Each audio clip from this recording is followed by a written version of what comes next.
안 되는 게 어딨어. Why not? 하나, 둘, 셋. 안녕하세요. 저희는 와이낫 팀입니다.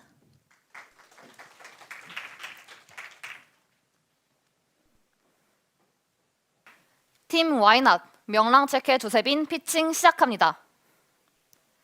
조선 후기, 사적으로 책을 유통하는 것이 금지되었던 시대. 백성들은 책회들을 통해서 책을 접할 수 있었습니다. 이들은 어떻게 그 많은 책들을 유통할 수 있었을까요? 지금부터 그 비밀을 쥔 곳으로 여러분을 안내합니다. 한양의 깊은 숲속, 책회들만이 알고 있는 이곳은 조선의 모든 책들이 모여있는 중앙세책점입니다. 이곳을 관리해온 건 조씨 일가인데요. 사실 이들이 관리하는 건 일반적인 책뿐만은 아닙니다. 이곳에는 운명서가가 있습니다. 모든 인간은 이름과 생년월일시를 기준으로 하는 운명서와 함께 태어납니다. 이곳엔 절대 바꿀 수 없는 계시가 적히는데요. 덕분에 조씨 일가는 다른 사람과 접촉했을 때 그의 이름과 생년월일시를 볼 수 있는 능력을 가집니다. 이 중에서 가장 중요한 책은 조선의 대소사가 적히는 예언서, 조선감록입니다. 명랑체케 조세빈은 운명에 맞서 나가는 주인공 세빈이 자신의 삶을 되찾는 6부작 판타지 성장 드라마입니다. 한 손에는 책을, 다른 한 손에는 검을 쥔 소녀 세빈. 가업에 충실한 언니 어진과는 달리 작은 아씨들의 조세핀을 선망하는 그녀의 꿈은 미국으로 떠나는 것입니다. 비가 쏟아지던 어느 밤, 세빈은 마침내 세책점을 뛰쳐나갑니다. 그러나 기쁜 마음도 잠시. 세빈은 그녀를 쫓아나온 친구가 절벽에서 미끄러지는 장면을 목격합니다. 결국 친구를 등에 업고 세책점으로 돌아온 세빈. 그녀는 그날 자신의 꿈을 포기했습니다. 어떤 방법으로든 운명에서 도망칠 수는 없기 때문입니다. 그렇게 10여 년이 지났고 언니와 함께 세책점에서의 지루한 일상을 보내던 세빈. 그러던 어느 날 언니가 조선의 운명이 적히는 책 조선감록과 함께 납치를 당합니다. 사라진 언니를 찾아 저작거리를 헤매던 세빈은 마찬가지로 언니를 찾고 있던 남자를 만나는데요. 그의 이름은 현랑, 조선의 세자입니다. 그는 극심한 가뭄에도 자신의 이속을 챙기기 바쁜 영의정 김희근을 대립하고 있었는데요. 어진은 조선감록을 이용해 책사로서 세자를 돕고 있었습니다.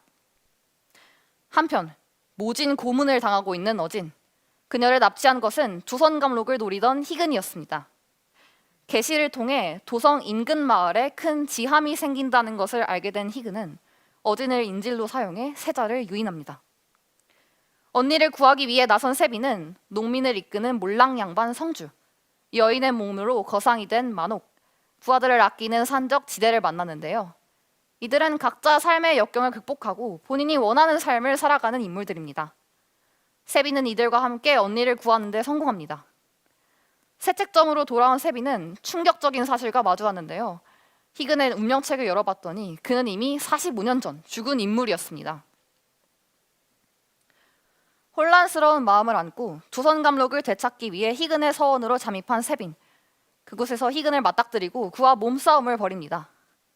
그와 접촉한 세빈은 희근의 진짜 이름이 김엄평이라는 것을 알아냅니다.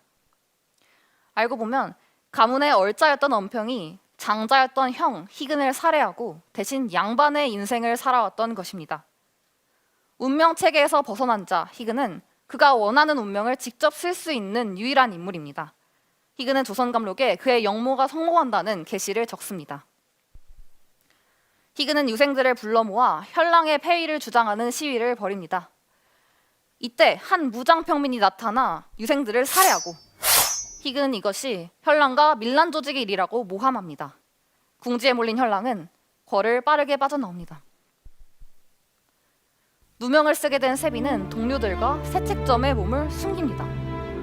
궐에 남은 희근의 횡포는 나날이 심해져만 가고 참다 못한 현랑과 동료들은 궐로 돌아가 희근과 맞서려 하는데요. 세빈은 동료들의 운명서가 썩어가고 있는 것을 확인합니다. 이것은 죽음이 가까우고 있다는 신호였는데요. 절벽에서 친구를 놓쳤던 그날을 떠올린 세빈은 묻습니다. 운명은 피할 길이 없습니다. 그런데 어찌 한번 도망칠 궁리도 않으십니까? 그것이 내가 원하는 길이오. 죽음을 불사하고 걸로 돌아가던 혈랑은 관군에게 쫓겨 절벽에 떨어집니다. 그를 쫓아나서 세비는 떨어지는 혈랑을 붙잡고 끌어올리는데요.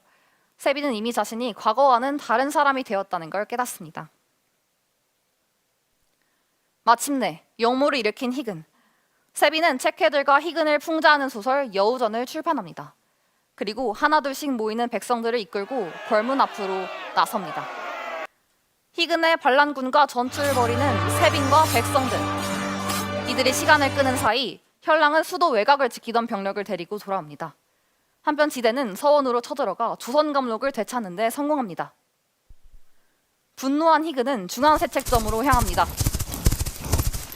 세책점을 지키던 지대는 희근의 병사에게 무참히 살해당합니다. 이를 목격한 세비는 맹렬히 희근에게 달려드는데요. 그러나 수적인 열세에 밀려 칼을 놓치고 맙니다. 도주하던 세빈, 결국 운명서가의 문을 활짝 열어젖힙니다.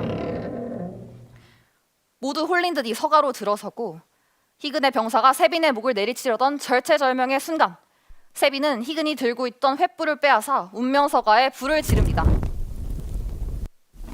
끝내 운명서들을 향한 집착을 놓지 못한 희근은 타오르는 불꽃 속에서 최후를 맞이합니다.